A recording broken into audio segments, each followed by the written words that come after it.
Scottie Scheffler stepped to the ball, and for a moment, the world seemed to hold its breath.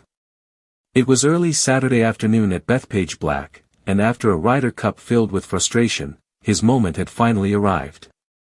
The crowds had escalated from loud to delirious as the second morning session neared its conclusion, chants echoing around the 18th-hole amphitheater. Cameron Young and Bryson DeChambeau had raced to early points in the first match, while Europe had taken convincing wins in the next two. Now, the session rested on a pivotal anchor match, Scheffler and Russell Henley, one down on the final hole against the vulnerable pairing of Bob McIntyre and Viktor Hovland. Scheffler stood over his ball on the 18th fairway, the day, and perhaps the cup, at his fingertips. A tight shot could even the match and swing momentum back toward the Americans for the all-or-nothing afternoon four-ball session. He swung, and the ball veered sharply right, landing in the greenside bunker.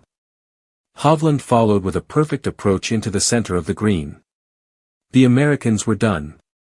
The crowd around the 18th let out a collective groan. There are endless ways to dissect Europe's dominance over the first 2 days: course setup, pairings, match order, captains, rosters, even the crowd. But the simplest explanation for America's struggles is the one staring everyone in the face: the Ryder Cup relies on your stars, and through 3 sessions, Scottie Scheffler was winless. It's not that Scheffler played poorly. According to strokes gained data, he has been the second-best American, behind Cameron Young.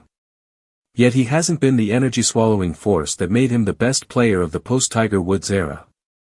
At one point on Friday, he went 18 consecutive holes without a birdie, just the second time this has happened in competitive play in 2 months. Combine that with Bethpage's calm winds, soft greens, and tame rough, and his performance is even more baffling.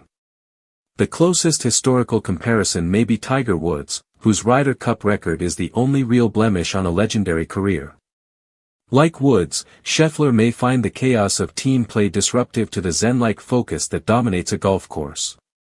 Or perhaps it's simply the Europeans. McIlroy, Rahm, and Fleetwood were a combined 8-0-1 in Saturday's 4-ball matches, matching the very skill set Scheffler usually brings.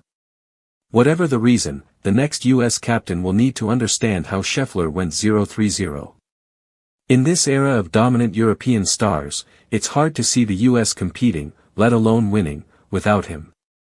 And as Europe builds a big lead, the simplest explanation for what went wrong is staring right back at the scoreboard: the world number one's win-loss record.